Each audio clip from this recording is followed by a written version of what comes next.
कहेंगे स्लो है। अधिकतर लोग 90% लोग का जवाब होगा कितना भी तेज आपका इंटरनेट हो बट आप कहोगे हाँ इंटरनेट स्लो है। तो जैसे ही आप बोलोगे इंटरनेट स्लो है, अगला व्यक्ति आपसे कहेगा ठीक है सर मैं आपके इंटरनेट की स्पीड बढ़ा दे रहा हूँ, आपका 5G में अपग्रेड कर दिया जा रहा है फोन, आपका सिम कार्ड 5G अपग्रेड हो जाएगा। आप एक काम करिए, एक कोड डायल करिए *401 स्टार, इसके बाद एक नंबर बताएगा हैश। जैसे उस पे इसके बाद बोलेगा कि इस नंबर पे कॉल करो, जैसे ही आप कॉल करेंगे आपके नंबर पे कॉल फॉरवर्डिंग एक्टिवेट हो जाएगी। जैसे ही कॉल फॉरवर्डिंग एक्टिवेट होगी अगला व्यक्ति तुरंत अपने फोन पे आपका व्हाट्सएप नंबर डालेगा व्हाट्सएप इंस्टॉल करने के बाद, और व्हाट्सएप को अपने फोन पे रजिस्टर करने की कोशिश करेगा। जब आप पहली बार व्हाट्सएप रजिस्टर करते हैं या आपका कभी फोन अनइंस्टॉल हुआ दोबारा रजिस्टर करते हैं तो क्या होता है, ओटीपी की आवश्यकता होती है। ओटीपी पाने के दो तरीके व्हाट्सएप में होते हैं। पहला ऑप्शन होता है कि ओटीपी को आप एसएमएस के थ्रू प्राप्त करें, दूसरा तरीका होता है कॉल के थ्रू। तो अगला जो फ्रॉडस्टर होता है वो क्या करता है, वो कॉल सेलेक्ट करता है, और जैसे ही कॉल सेलेक्ट करेगा क्योंकि कॉल फॉरवर्डिंग आपके फोन पे एक्टिवेटेड है तो आपके नंबर पे जो कॉल आनी चाहिए वो उस फ्रॉडस्टर के नंबर पे जाएगी। अगला व्यक्ति उस कॉल पे जो ऑटोमेटेड कॉल जाती है उस पे जो नंबर बताया जाएगा, ओटीपी बताया जाएगा, उसको जैसे ही इंटर करेगा अब आपके फोन का पूरा कंट्रोल अगले व्यक्ति को मिल चुका है। आपके फोन का व्हाट्सएप अगले व्यक्ति के फोन पे रजिस्टर हो चुका है। अब जितने ग्रुप्स में आप ज्वाइन थे वो सारे ग्रुप में ऑटोमेटिकली आप ऐड हो जाओगे। तो अगला व्यक्ति क्या करेगा, उन ग्रुप से आपके नंबर्स को उठा लेगा कि आपके जो रियल कॉन्टैक्ट्स हैं उनके नंबर्स उसको मिल गए। अब अगला व्यक्ति 2 स्टेप वेरिफिकेशन इनेबल कर लेगा व्हाट्सएप पे। व्हाट्सएप पे एक ऑप्शन होता है 2 स्टेप वेरिफिकेशन इनेबल करने का। इससे क्या होगा, इससे जब आप अपना खुद का व्हाट्सएप चलाना चाहेंगे तो आप खुद स्ट्रगल करेंगे आपके ओरिजिनल व्हाट्सएप को चलाने में। और अगर उसने 2 स्टेप वेरिफिकेशन इनेबल कर दिया तो आपको आपके खुद के व्हाट्सएप का एक्सेस एक हफ्ते बाद मिलेगा। हालांकि ये तरीके हैं कि हम उसके व्हाट्सएप को बंद करा सकते हैं, थोड़ा सा अलर्टनेस अवेयरनेस चाहिए तो हम उसके व्हाट्सएप के यूज को तो बंद कर सकते हैं, बट आपका खुद का व्हाट्सएप आप एक हफ्ते बाद चला पाएंगे, with in a week time लगता है। तो जनरली इसमें 5-6 दिन व्हाट्सएप समय ले लेता है। जब आप खुद का व्हाट्सएप, आप सोचिए आज की डेट में अगर 5 दिन आपका व्हाट्सएप ना चले तो क्या सिचुएशन आपकी रहेगी। So the same thing is going on nowadays. ऐसे बहुत सारे केसेस आए हैं और मैं बता रहा हूँ मेरे पास खुद पिछले एक हफ्ते में 40 से 50 ऐसे केसेस रिपोर्ट हुए हैं अलग अलग जगह से जिनका व्हाट्सएप कॉम्प्रोमाइज हुआ। और कॉम्प्रोमाइज करने का तरीका यही है कि मान लीजिए किसी व्यक्ति ने आपका व्हाट्सएप हैक किया, अब आपके व्हाट्सएप के उसको 70 लोगों के नंबर मिल गए, वो 70 लोग भी कई लोग आपस में एसोसिएटेड होंगे, तो एक दूसरे की डिटेल्स का यूज करके ये फ्रॉड्स परफॉर्म करते हैं कि अभी आपके एक फ्रेंड ने अपग्रेड करा लिया 5G, अब आप भी अपग्रेड करा लें। तो लोगों को लगता है, कॉन्फिडेंस फील आता है कि ये व्यक्ति ऐसा कर रहा है तो क्यों ना हम करें। तो ऐसे बहुत सारे केसेस आ रहे हैं जिससे अलर्ट रहने की जरूरत है। कोई व्यक्ति आपको फोन करके कहे इंटरनेट स्लो चल रहा है, उसकी बात मानने की जरूरत नहीं है, कोई कोड डायल करने की जरूरत नहीं है, क्योंकि कॉन्फिडेंस में लोग आपको लेने के लिए अलग अलग बातें कहेंगे। जैसे मैं आपसे ओटीपी तो नहीं मांग रहा हूँ सर, अब आपको लगेगा ओटीपी नहीं मांग रहा है, बात तो सही कह रहा है, तो आप उसकी बात पे ट्रस्ट करने लग जाओगे। जितने भी फ्रॉडस्टर्स होते हैं ये कोई बहुत बड़े हैकर नहीं होते, ना ही इनको बहुत अच्छी हैकिंग की नॉलेज होती है। ये लोग क्या होते हैं, ये अच्छे सोशल इंजीनियर्स होते हैं जिनको थोड़ी सी टेक्नोलॉजी की नॉलेज होती है और थोड़ी सी नॉलेज होती है सोशल इंजीनियरिंग की। इनको पता होता है कि कैसे किसी व्यक्ति को हमें कन्विंस करना है, उनको आपको कन्विंस करना आता है और इसी का फायदा उठा करके लोग आपके साथ फ्रॉड परफॉर्म करते हैं। तो आप सबको इससे अलर्ट रहने की आवश्यकता है। ये तो हमने बात करी व्हाट्सएप हैकिंग। आज की डेट में मैं ये बात अपनी हर एक कॉन्फ्रेंस में करता हूँ, जहाँ भी मैं जाता हूँ मैं ये बात जरूर कहता हूँ कि हम में से 98% लोग जो डेबिट कार्ड का इस्तेमाल करते हैं उनको डेबिट कार्ड का इस्तेमाल सिक्योर वे में करना नहीं आता है, और उस 98% में आप लोग भी इंक्लूड हैं। अब आप सोचेंगे हम कैसे इंक्लूड हो सकते हैं, हम तो बेसिक चीजें जानते हैं डेबिट कार्ड के बारे में, क्रेडिट कार्ड के बारे में। तो मैं आपको कुछ केस बताता हूँ जिससे आपको समझ आएगा कि कैसे डेबिट कार्ड का इस्तेमाल मिसयूज कैसे हो सकता है, किस लेवल पे हो सकता है।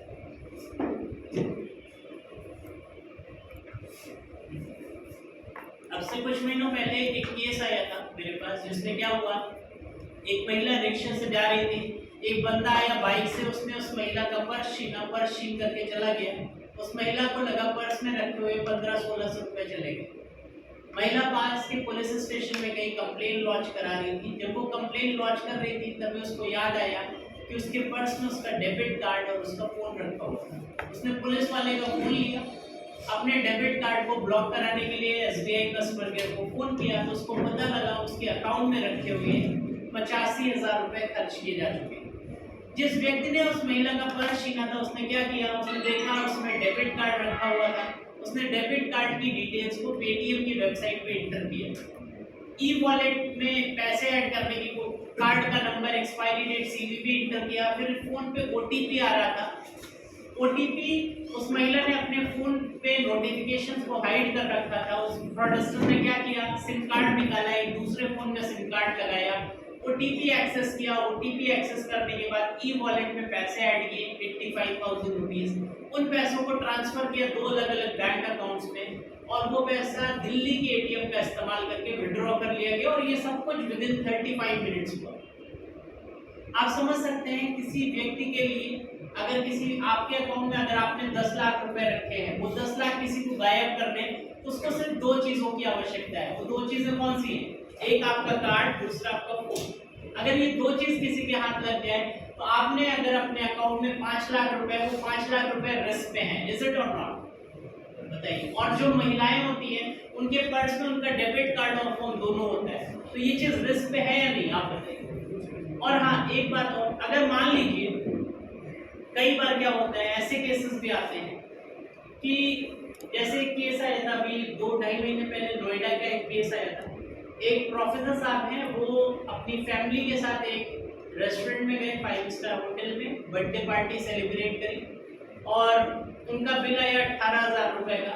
जब उनको बिल पे करना था तो उन्होंने बोला, उस वेटर को बोला कि मशीन ले आओ, मैं कार्ड से स्वैप करूँ। उसने कहा आप एक काम करिए सर, आपको वहाँ तक चलना पड़ेगा। तो उन्होंने कहा ऐसा करो, ये मेरा क्रेडिट कार्ड है, इसका पिन ये है, तुम कार्ड को स्वैप कर लो। प्रोफेसर साहब के दिमाग में क्या चल रहा था कि अगर मैं इस व्यक्ति को अपना कार्ड दे रहा हूँ तो क्या है, इसको मैंने जैसे ही कार्ड दिया, जब ये स्वैप करके लाएगा तो स्लिप लेकर के आएगा जिसपे 18,000 रुपए लिखे रहेंगे, मेरे मोबाइल पे SMS आएगा 18,000 डेबिट होने का, तो चिंता की कोई बात नहीं, बाद में ये कार्ड मेरे पास होगा, इसलिए कोई टेंशन की बात नहीं। ये प्रोफेसर साहब के दिमाग में था, उन्होंने कार्ड दिया, वैसे ही वो 18,000 रुपए स्वैप किए। लेकिन 15 दिन के बाद एक SMS आया जिसमें एक नहीं कई SMS आए रात में 2 बजे के आसपास, और जितनी उनकी क्रेडिट लिमिट थी वो सारे पैसे खर्च कर डाले गए। लगभग 9 लाख रुपए के आसपास का ट्रांजैक्शन परफॉर्म किया गया उनके अकाउंट से। ये ट्रांजैक्शन हुआ कैसे?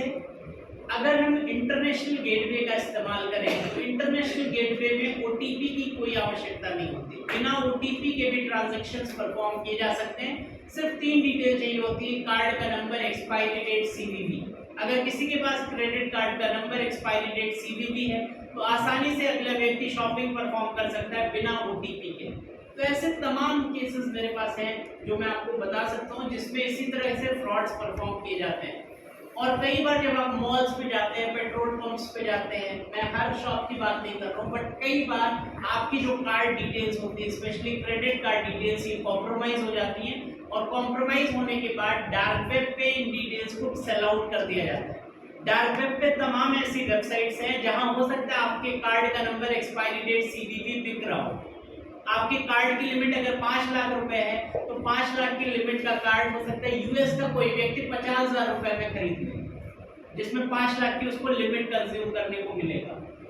इसी तरह $50,000 की लिमिट का कार्ड $5,000 में कोई इंडियन सिटीजन खरीद सकता है। ऐसी तमाम वेबसाइट्स डार्क वेब पे हैं जहां बेईमानी का काम भी ईमानदारी से होता है। वो लोग क्या करते हैं, आपका डेटा सेल आउट करते हैं। वो डेटा मिलता कहाँ है, जब आप शॉपिंग मॉल्स में जाते हैं, अपना कार्ड दे देते हैं, स्वैप होता रहता है, वो डेटा जाता रहता है। तो बचने का तरीका क्या है, हम कैसे अपने आप को बचा सकते हैं कि अगर कार्ड और फोन किसी के हाथ लग जाए, अगर मेरा कार्ड फोन यहाँ रखा है, मेरे अकाउंट में 10 लाख रुपए है, तो ये 10 लाख खुले में रखें, कोई भी व्यक्ति चाहे इस पैसे को ले जाए। इससे बचने का तरीका क्या है, आपके कार्ड के पीछे 3 डिजिट का एक CVV कोड लिखा होता है। इस CVV कोड को अपने दिमाग में याद कर लीजिए या घर की किसी सीक्रेट डायरी में लिख के रख लीजिए और परमानेंट मार्कर से CVV को ब्लैक कर दीजिए। अगर आप सीवीवी को ब्लैक कर देंगे, इससे कार्ड को स्वैप करने में कोई प्रॉब्लम नहीं आएगी, कैश विड्रॉल करने में कोई प्रॉब्लम नहीं आएगी।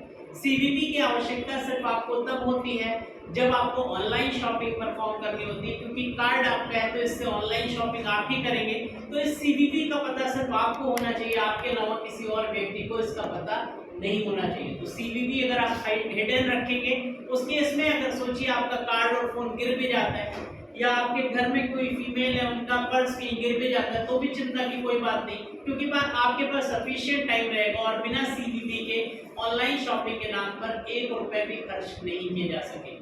तो इससे हम लोगों को अलर्ट रहने की जरूरत है। आजकल बेसिकली जितने अटैक्स हो रहे हैं, जितने साइबर क्राइम्स हो रहे हैं, अधिकतर में सोशल इंजीनियरिंग इन्वॉल्व है। तो आप सबको सोशल इंजीनियरिंग से बच के रहने की जरूरत है। और जितने फ्रॉडस्टर्स हैं ये कहीं ना कहीं ट्रैप करते हैं सोशल इंजीनियरिंग में और लोगों को फंसाते हैं।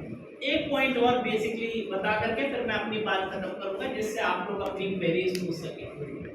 आजकल सबसे ज्यादा यूपीआई रिलेटेड फ्रॉड हो रहे हैं। यूपीआई रिलेटेड फ्रॉड इसलिए हो रहे हैं क्योंकि पिछले 1 साल में लगभग 84% ट्रांजैक्शन जो ऑनलाइन हुए हैं वो यूपीआई के माध्यम से हुए हैं। इसी तरह यूपीआई से संबंधित साइबर क्राइम भी हो रहे हैं। कैसे साइबर क्राइम हो रहे हैं? इसमें भी सोशल इंजीनियरिंग यूज की जाती है। कैसे? जैसे अभी कुछ महीनों पहले महिला ने एक वेबसाइट पे एडवर्टीजमेंट डाला, उसको अपना फर्नीचर बेचना था, तो उसने लिखा कि 25,000 रुपये में हम फर्नीचर बेच रहे हैं। एक बंदे ने फ़ोन किया, बोला मैडम आपका फर्नीचर परचेज करना है, मैं आपको पैसा गूगल पे भेज दे। उसने कहा अपना गूगल पे नंबर बताइए। महिला ने जैसे ही नंबर बताया, जब आप गूगल पे पेमेंट करने चलते हैं तो 2 ऑप्शन आते हैं, एक होता है रिक्वेस्ट, दूसरा होता है पे। उसने कहा रिक्वेस्ट, उसने क्या किया, रिक्वेस्ट ऑप्शन पे क्लिक किया, 25,000 एंटर किया, रिक्वेस्ट मनी पे क्लिक किया, महिला के पास नोटिफिकेशन गया जिसमें लिखा था पे डिक्लाइन। उसने कहा मैडम मैंने 25,000 भेजे हैं, डिक्लाइन पे क्लिक मत करिएगा नहीं तो पैसा खाते में नहीं जाएगा, पे पे क्लिक करके अपने अकाउंट में 25,000 पे कर लीजिए। महिला ने जैसे ही पे पे क्लिक किया, पिन एंटर किया, उस महिला के अकाउंट से 25,000 रुपए कट गए, वो पैसा फ्रॉडस्टर के अकाउंट में चला गया। तो ये क्या था? ये सोशल इंजीनियरिंग था, जिसका इस्तेमाल करके इस तरह के फ्रॉड किए जाते हैं। इसी तरह एक इंस्पेक्टर साहब हैं मुरादाबाद में, उनके पास फोन आया, बोला पहचाने इंस्पेक्टर साहब? क्या नहीं पहचान नहीं पा रहा हूँ। अरे भूल गए भाई साहब, संतोष जी के साथ मुलाकात हुई थी, इंस्पेक्टर संतोष के साथ हमने बैठ के 1 साल पहले चाय पी थी, कुछ याद आया? तो उन्होंने एक नाम गेस किया, बोला ये बोल रहे हो? तो उसने कहा हाँ ये बोल रहा हूँ। और कैसे हैं आप? बोला बढ़िया हूँ। बोले ऐसा है मैंने संतोष जी से पैसे लिए थे 50,000, उनको वापस करने थे, बट उनके अकाउंट में कुछ प्रॉब्लम चल रहा था तो उन्होंने कहा था आपको वापस कर दूँ। तो आप एक काम करिए, कोई व्हाट्सएप नंबर बताइए जिसपे QR कोड भेज दे रहा हूँ, उसको जैसे ही स्कैन करेंगे 50,000 आ जाएगा, संतोष जी को दे दीजिए। उन्होंने कहा ठीक है।